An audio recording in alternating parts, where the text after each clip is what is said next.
Hey everyone, this is Brian Ferguson. Fans of the AWA, you are in for a real treat. My friend Joyce Poston has just released her book titled My Ringside Seat to the AWA. Joyce writes about her personal experiences with wrestlers such as Nick Bockwinkel, Lord Alfred Hayes, Baron Von Raschke, and others. Joyce also has published many photos from her collection that you will not see anywhere else.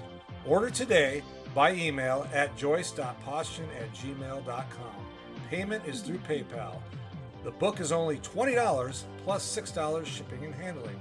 International orders, please email Joyce for shipping charge. Folks, run, don't walk to your keyboard, and order today. And enjoy the podcast.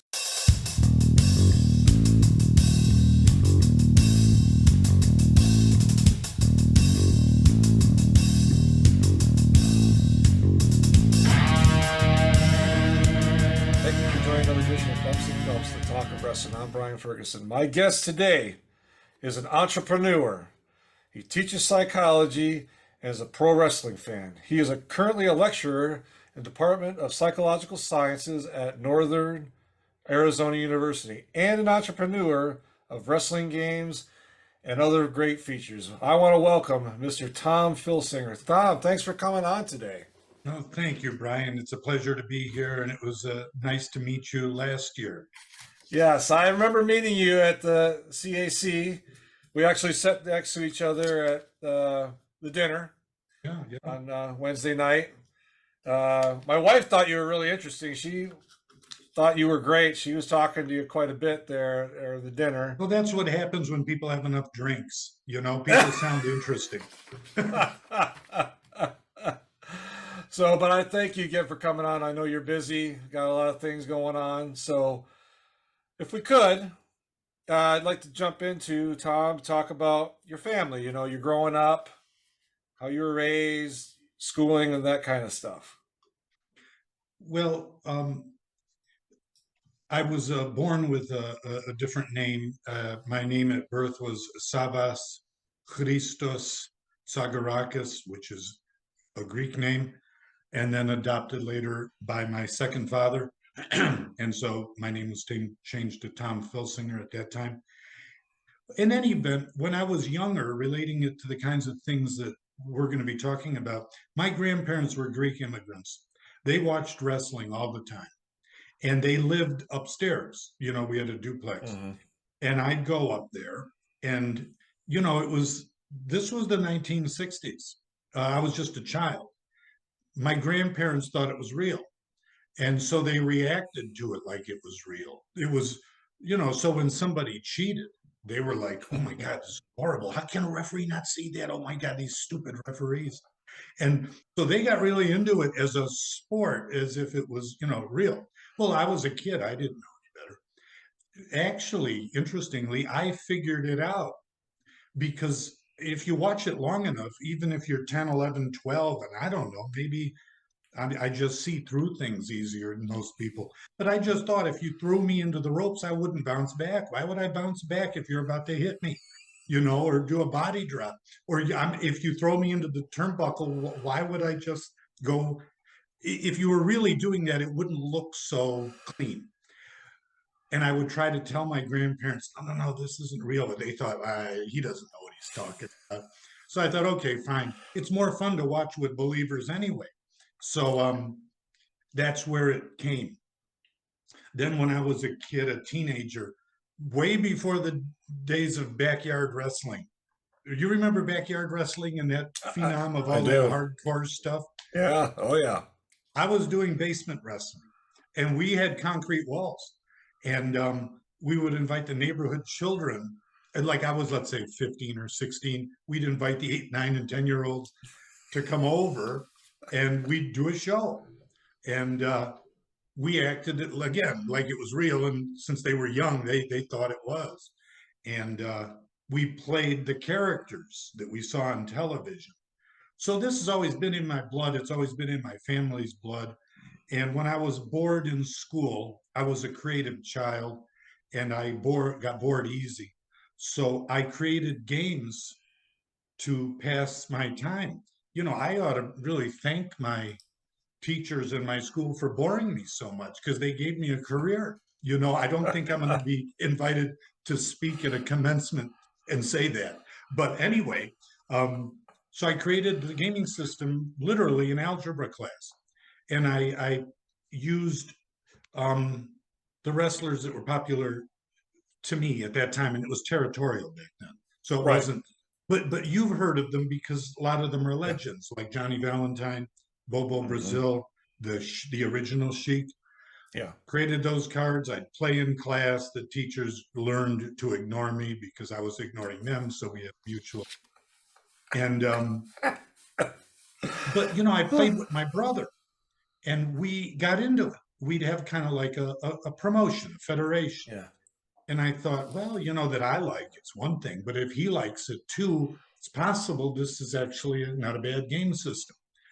Did you ever wonder what could have been with the AWA had things gone differently? Had their fortunes gone differently? Had certain wrestlers not left and perhaps more money would have been at the disposal of the Ganyas? Well, wonder no further. You can go to Brad Drake's YouTube channel and experience the 1987 Supermod for yourself, as Brad Drake starts off in May 1987 along with Greg Gagne, Baron von Raschke, Vern Gagne himself, Nick Bockwinkel, Larry Zbyszko, Kurt Hennig, and a slew of others as he plays and saves the AWA. So I tried to sell it. Then I forgot about it. Went to college, went to grad school. When I got back from grad school in the early 80s, pro wrestling was just taking off via Vince McMahon and the WWF going national. So I thought, yeah, maybe they would buy my game system. I mean, I think it's a good one. I was young though, and I'll tell you, the first time I ever called them, this was times were so different.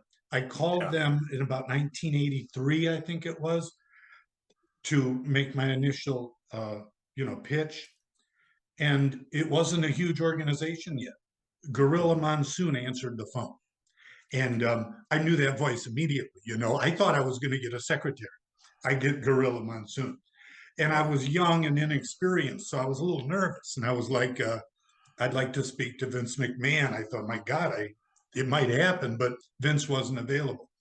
So they put me in touch with people. And to make a long story short, by the way, let me show you this. Back in the 80s, when we released our games, our cards were in black and white like this. Now, this is a fictional character. In my fictional universe I created with Champions of the Galaxy. Right. You would get a drawing on the front, and then on the back, you'd have the gameplay mechanic. Okay. This is what they look like today. This would be that same character, Yeah. But now we, of course, have we have a different production values. Yeah. So, but none of this was out yet. So I did that. I made a pitch to them. They were interested because they weren't huge yet. They were getting there. And they invited me when I lived in Cleveland at the time. I would go to matches, let's say WWE matches in Cleveland. And they told me, just go to the back, go to the locker room and go see Chief Jay Strongbow and give him your packet of materials, which was an interesting thing to do because I wasn't used to going into wrestling locker rooms, and seeing them that way. I remember walking by Big John Studd once, going to the locker room, a place where I obviously didn't belong in his eyes. Yeah. And just looking up at him. And he stayed in character. He looked down like he was about to give me or toss me across the room. He scared me, but they'd always stay in character in those days, especially the heels.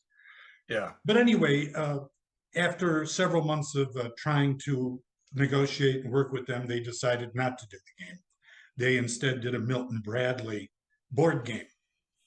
And I want to say this quickly. They really blew it there. This Milton Bradley board game was a children's game. You took a token of the Iron Sheik and actually moved it on a board. It had nothing to do with wrestling practically at all. And I thought, darn, here I am now, my game idea, nowhere to go. And one day I was watching a cartoon or something on television, like like the Super Friends or He-Man Hmm. or something like Yeah. that. Yeah. And I thought, man, that reminds me of a wrestler of the future. And then it hit me. I'll just create my own game and my own characters. Um, and so I did. I created Champions of the Galaxy back then, which some of your people might know about because it's been advertised now for decades. Hmm. And we were in Pro Wrestling Illustrated magazine almost nonstop for the entire 90s. So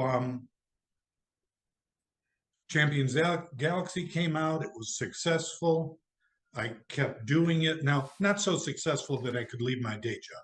So as you Yeah. mentioned, I'm a professor. I had a dual career all my life. The respectable one, the professor, and that other one.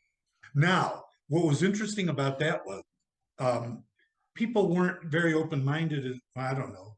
They're more open-minded, less open-minded in some ways today. But back then, you wouldn't tell the college you're working at that you're a wrestling fan and you do wrestling stuff because that would Yeah. kill your credibility with some Yeah. people. Hmm. So I wrote some articles for wrestling magazines back then under a fake name because I didn't want my name to be out there that way. And I used a character's name. I had a character named Adam Blast. Adam spelled Adam, Blast. I think that has been used later on by maybe even others, actually, but Yeah. it seemed clever to me at the time. But I would write articles. So I always had that dual career thing going. And eventually, one day, I either saw Greg Valentine or King Kong Bundy somewhere doing an indie show. And I asked them if I could do a game card for them. And they said, yeah. And I thought, oh, that was easier than I thought. Um, I'm going to ask everybody. And Hmm. I did. I started just going and calling people. It was not fun because I Yeah. was not known at all. And to explain to wrestlers, you know, about being in a wrestling game with a card like this, they weren't game players, but they warmed up to it, especially when they heard. Now, that's where being a college professor was really positive because Yeah. most people respect professors as being honest people and Hmm. credible people. So a lot of wrestlers in the industry, they don't trust the people around them because they've been taken advantage of. They have too. Yeah. Um, but they did trust me. And so I signed enough to put out my Legends game series, same game system, but with the real people. That started at about 1998. Do you ever wonder what would happen if, well, if If you give a dad a podcast. Ladies and gentlemen, Let's just settle this debate right here, right now. It's not even just the greatest PlayStation game. It's the greatest game ever. Not to toot my own horn, but Exactly. Yeah, I remember he kicked me so hard I thought I owed him money. I love it. I'm excited for this one. He goes, "What is your name?" And I was like, "It's Thrash." I'm getting punched in the face on the daily. Man, this guy won't shut up. I wear that as a badge of honor. Yeah, I got knocked out cold in that match. It was awesome. So awesome. We make dogs sing. Do you always do these interviews with your shirt off? Going live in 3, 2, 1. So now we've been filming for the last 6 months. I panicked? Followed by. Bro. If You Give a Dad a Podcast, available everywhere podcasts are found. With King Kong Bundy and Greg Valentine. That's not enough to release a set, though. So they were actually put into the Champions of the Galaxy universe via time travel because Champions of the Galaxy takes place in the future. Right. But then I signed enough people to put out an introductory set of 24 wrestlers, and we've been doing them ever since. And as you know, since I met you at the reunion last year, Yeah. the Cauliflower Alley Club, the Hall of Fame in Iowa, they like to work with us because we work with them. We make donations to help their cause. We promote wrestling history like they do. And so their wrestlers say, I'll be in your game. And, it's one of those arrangements that's very good for everybody. Let me quickly show you, since where we're at today. We just released this set. Now, this is our latest Legends releases, which we do several times a year. We're going to have a monster one in December. The December one's always like our best one. But as you can see here, this one has Nikita Koloff, beautiful artwork by Werner Muck, who has been our artist for a long time. And then you get the back of the card you use to actually play the match. And we have this one had a lot of we had Mr. Wonderful in this one. Oh, Mr. Wonderful, Paul Orndorff, yeah. Yeah. In statting these cards, we have guys that are just really into this. They watch the matches. The cards are as accurate as they could possibly be for what kind of moves a person works and at what level all the wrestlers ought to be. In other words, Nikita Koloff ought to beat Special Delivery Jones most of the time. But he won't win all the time because it's a game. Anything could happen, but most of the time. And so on and on we went. So we have a whole bunch of cards here. Oh yeah, hey, how about this one? Jim Ross. So even announcers can get involved. The back of the card's different since they don't wrestle, but there's a different thing going on. Managers can interfere. We have all of those things. So anyway, I don't know if I have covered the kind of territory you want. No, that's wonderful. I got to tell you, until I met you last year, I didn't really know anything about your games. But after I met you, I kind of looked into it some, and it takes a lot of work. A lot of work, and those details on those cards, and to get that put out. I mean, that's a lot of work, a lot of time. There's no question about it. We have huge debates about it at the end all the time. Like Randy Macho Man Savage, what does his flying elbow? How potent is it? Is it a +3 finisher or a +4? If you know the game, +4 is better than +3, and then the more the better, more potent. But we have debates, when you throw him into the turnbuckle, should he be an A, B, or a C? And so you're right. It's a lot of work, and but we love it. It's all done by fans, all of it. All of the people that work for me now for Filsinger Games are former fans. They might have started playing my games when they were 15. Now they're adults with great skills, and so we work together. That's great. Great team. I want to send that out. The team, everybody, the mailings, the art, all of it, the writing, the greatest people in the world, and we're very proud of the community we've established. Still going. Without a doubt, and the knowledge on the back of those cards, the information, like you said, as accurate as it can be. So that's what I mean by not just the drawing, or the artwork that is involved, but the information that you guys, the process you go through.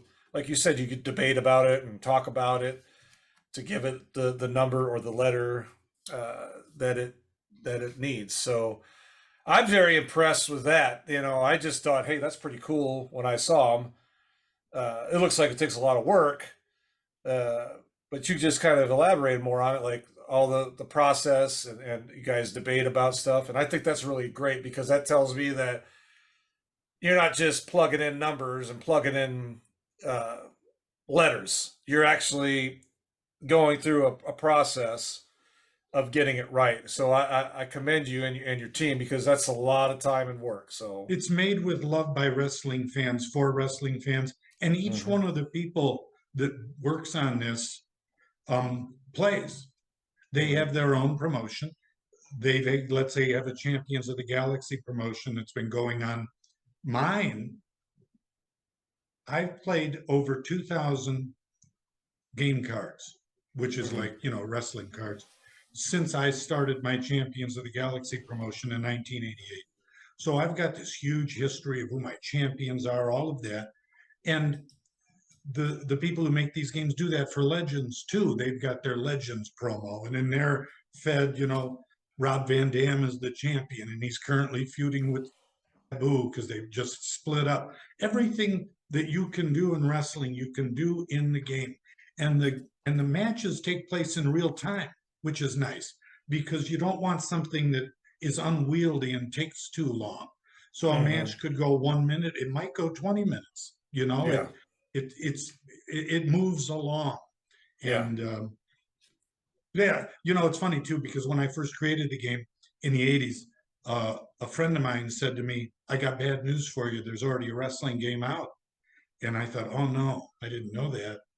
And it was called Wrestling Superstars, or Superstars of Wrestling. Have you ever heard of that?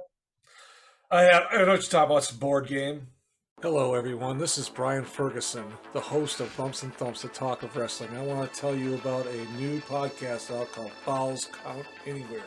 It is a classic pro wrestling podcast that brings you the legends of wrestling with true wrestling fans Chris DiCarlo and Charlie Turner. They bring on guests that are legends in this business, and as well as wrestlers of today, promoters, referees, you name it. They have them on there, folks, and I encourage you to listen to them. If you're on YouTube, watch them.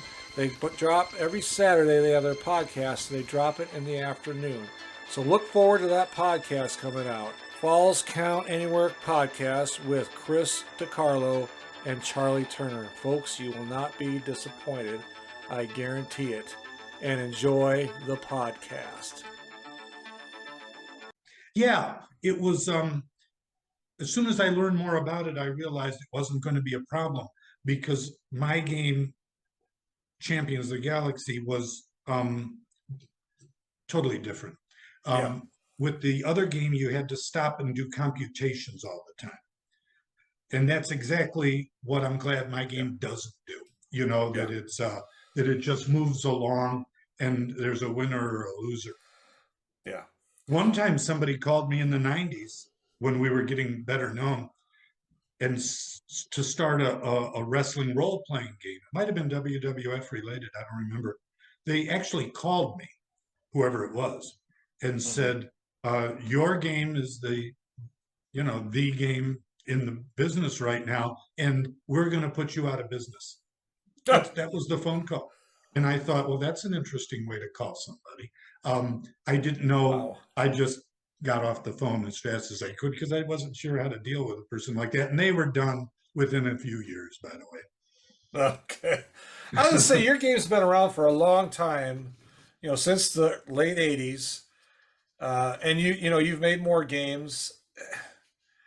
I guess, how do you must do some kind of analysis or some kind of, I don't know, focus group, something to keep up with. You're not stagnant, I guess I'm trying to say. You're not, it seems like you come up with ideas constantly to make your games better, either better quality, better whatever.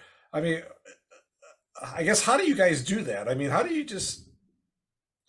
come up with that stuff? I guess I'm trying to say. It's pretty interesting because a lot of companies would go stagnant on a wrestling game or any game for that matter. Yeah. Well, yeah, I guess with Champions of the Galaxy, it's like a Marvel or Star Wars story. Every year I write a new expansion, which is a new year in what we call GWF, that's Galactic Wrestling Federation history. And I never run out of ideas. I enjoy writing, and this was my 53rd expansion I've written because we were doing 2 a year for a while. And I never run out of ideas and I never run out of enthusiasm. It's always something new. Oh, here, let me show you the kind of stuff that's in Champions, just to show you the difference. You get a character like this, who I called Burning Man, deliberate reference to that event in Nevada, but which I thought was a cool name. But you've got characters like this. Here's one that was a product of time travel.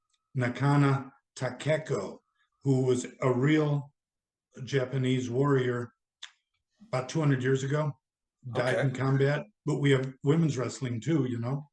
Yeah. And so we're releasing partners with this samurai fighter, Kenji.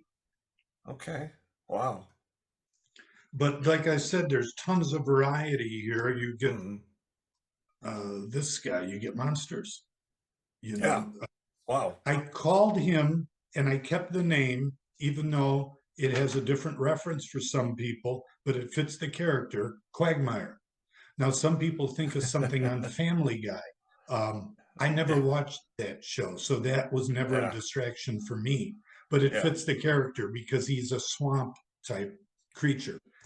Yeah. So in other words, I guess the point is I don't run out of ideas. You get a huge handbook that comes with every edition that tells you the updates on the stories for all the characters. So once you get in, you know, you're in. You're in. So I've never had a problem with that. And then with Legends, we put out new stuff when we get new signings. Like we just got, you know, Koloff. Nikita. Yeah. So and it keeps happening. We keep getting new people. The interesting thing is, years ago, we would sign people, we still do, who are indie wrestlers. Yes. And the indie guys, you know, love to be part of it because it's kind of like for them a rite of passage, like, oh, I've got a Filsinger Games card now. I must be making it, you know? So we would sign these people, but we'd have them signed, is the point. Then when they make it big, the WWE or whoever signs them might change their name, and they might not. But wrestling fans know that's the guy, and so their card is already part of what we sell. Right. So we've been able to kind of stay current at the same time as we are doing the past. Yeah. Because, you know, like Bryan Danielson, who became known as Daniel Bryan, was one of Champions of the Galaxy's biggest fans. He loved a character named Thantos. He was a repeat buyer. So getting him to sign was easy. Necro Butcher was another one. King Kong Bundy played. So we wound up getting fans among the wrestler ranks. Yeah, I was going to ask you, you know, you get these guys if they're in the indies and they end up WWE or AEW or wherever. Has there ever been a problem from the corporate level, like these guys you can't publish them anymore or whatever because I didn't know, because sometimes, you know, I've seen things in the past where a guy signed something 5 years ago and it was a 10-year deal, but he went to WWE now and they're trying to stop him from making the product. And no, I didn't know if you ever had that issue. Well, that's good. No, I'm ultra careful. If we did a card for Bryan Danielson before he went to WWE, we would not do a card called Daniel Bryan, you know, and we wouldn't portray him if he changed his appearance. His appearance will not be like his WWE appearance. I do everything in my power to keep away from that ever being an issue. And my understanding is that Triple H liked our Facebook page. So I think that, and I have actually had contact with the WWE even in the last several years to possibly still work out an agreement to work with my gaming system. So I would like to think that we are actually on, even though I wouldn't say we're in contact with each other regularly, I'd like to think that we are on respectful terms with each other. And I hope that they would respect that we are helping the industry and them by doing promotion. Yeah, no, definitely. I mean, I didn't know, because sometimes you just hear these horror stories about companies that, I'm glad they're, you know. I think it's because I go way out of my way to stay above board on everything. Okay. Or I'm lucky, one of the two, I don't know. I'm sure it's the before where you're very careful. Wrestling, you know, you meet these guys, these legends, or even the guys of today. what's that like for you? I mean, you're a professor. You know, you're.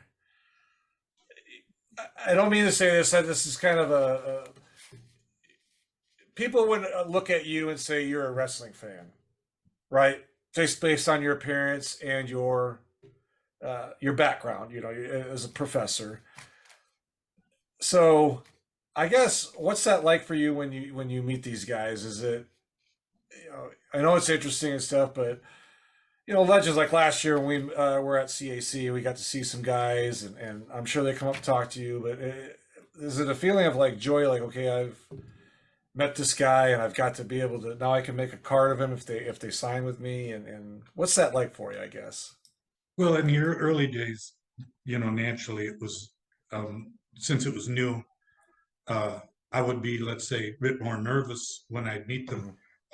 But after a while, you know, you become sort of part of their fraternity in a way.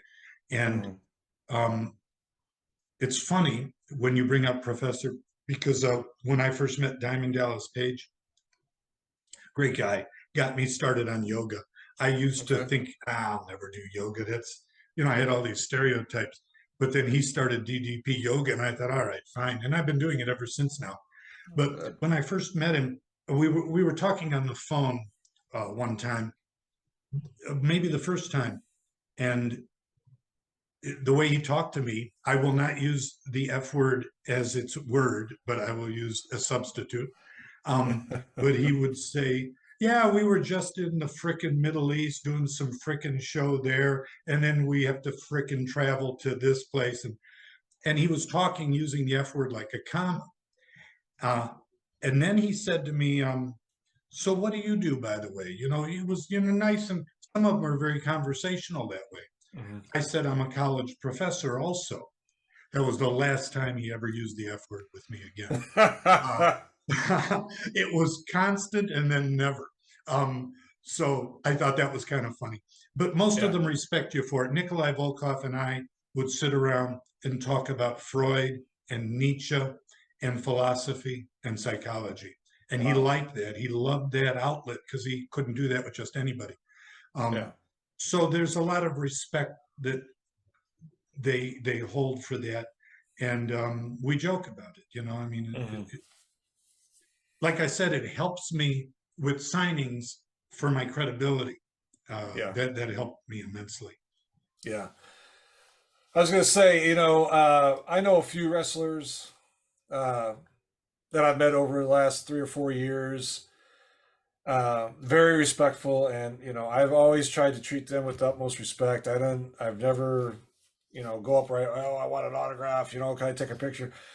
I just talk to them for, you know, a little bit, and then you know, you want to be their friend. I don't want to be just a fan. I want to be like Greg Gagne. I'm pretty good friends with him. You know, Jim Brunzell, some others. But it took me a little while because, you know, they're leery. And still, you know, these guys are retired. They're out of the business pretty much, you know. But it took a little while, and now we're on a, you know, friendship basis, and kind of like you. Once you get to know them, they're really great people, and they'll talk to you about anything. So, wrestling fans, promoters, wrestlers, and anyone who enjoys pro wrestling now have something new to be excited about. The Wrestling Fans International Association, the WFIA, is back. WFIA is an association that exists to promote, grow, and support professional wrestling throughout the world. Membership is free. Your membership includes a free digital bi-monthly publication of the Wrestling Fan News newsletter, association updates, voting privileges, and much more. Please go to thewfia.org, that's THEWFIA.org, and become a member today. You know what's funny? That. Yeah, I'm sure you do, and you're making a lot of connections also. And what I have found over the years is that there's some wrestlers who want to talk to you about wrestling as much as you want to. Greg Valentine's one of those. That's his life, and it's great because, you know, I want to talk about, I remember Greg Valentine starting as one of the Fargo brothers in Cleveland back when I was telling you. And, you know, so his whole life was wrestling. But then there are others who, unless you bring it up, they want to talk about everything except wrestling. Johnny Valiant was like that. Johnny Valiant, was a great guy and died in that sad accident that he had. But he wanted to talk about bowling, and he wanted to talk about his girlfriends, and he wanted, wrestling wouldn't come up unless you brought it up. So you probably seen that too, where there's Yeah, I mean, like Greg, he'll talk a little bit about wrestling, but he likes to talk about, his family, his kids. I have children that are grown as well, and he likes to talk about his kids, and that's great. And you learn a lot. You learn a lot more of once you get to know them, the personable side of a person, not just the wrestler, and all the matches they were in, or he or she were in.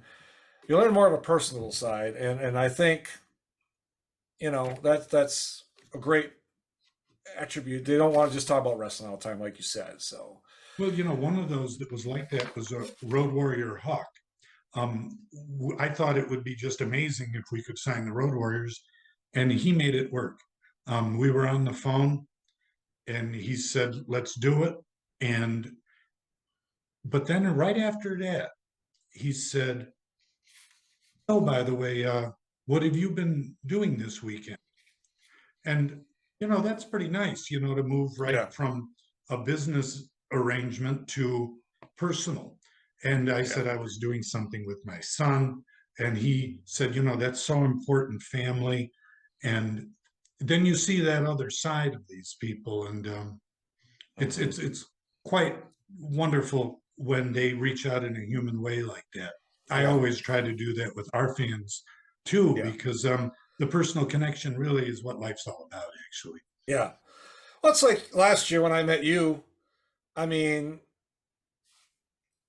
you're kind of, to me now, you're kind of up here for those that can watch, and I'm just a fan down here, and that's my opinion, to me.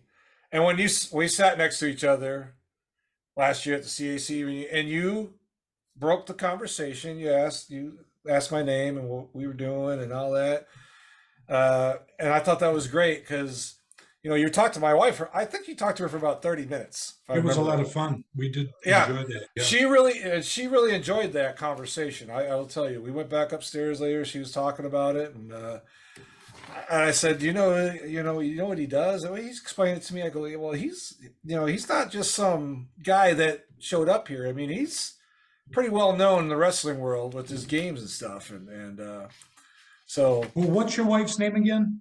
Sheila Ferguson. Well, tell her I said hello, and I will see her in a few weeks. Yeah, she'll be there. Yeah, right. You said that. Wonderful. Yeah. That's great. Yeah. That's great. Yeah, thank you. No, she just really enjoyed it, and I was So, let me ask you this, Tom. Can you tell us probably one of the most people that you've met that really just stuck out to you as far as for your game stuff, the wrestling? Who's the one guy that, or female for that matter, that just, you really hit it off with pretty instantly? Hey everyone, this is Brian Ferguson, the host of Bumps and Thumps, the talk of wrestling. I want to talk to you today about my friends over at Superfriends Signatures. These guys have all kinds of wrestling products, past and present. They sell action figures, autographed pictures, you name it, they have it. My friends David Harrow and Brian Koenig, they are the real deal. Go to their website today, superfriendsignatures.com, or go to their Facebook page, Superfriends Signatures. Check them out, folks. You will not regret it. They have great prices and great deals on all kinds of products. And every Wednesday at 8 p.m. Central Time, they have an auction online at their Facebook page. So please check it out, Superfriends Signatures today. And enjoy the podcast. What comes to mind is Greg Valentine. That grew over the years, though. That relationship grew over time. Nikolai Volkov, I said. Randy Poffo. Randy helped us sign. Well, Randy signed his family. That's another thing I'm proud that we do. We don't just do one guy. Let's say we did Randy Savage, um, um, Randy Savage, Lanny Poffo, and their father, Angelo, Yeah. at the same time. And they love when you do that because they want their father to be remembered.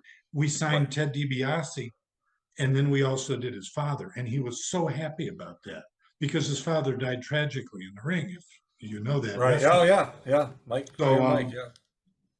but what's funny with Randy Savage, I called and left a message for him in the hopes I could sign him. This is back in the 90s or something.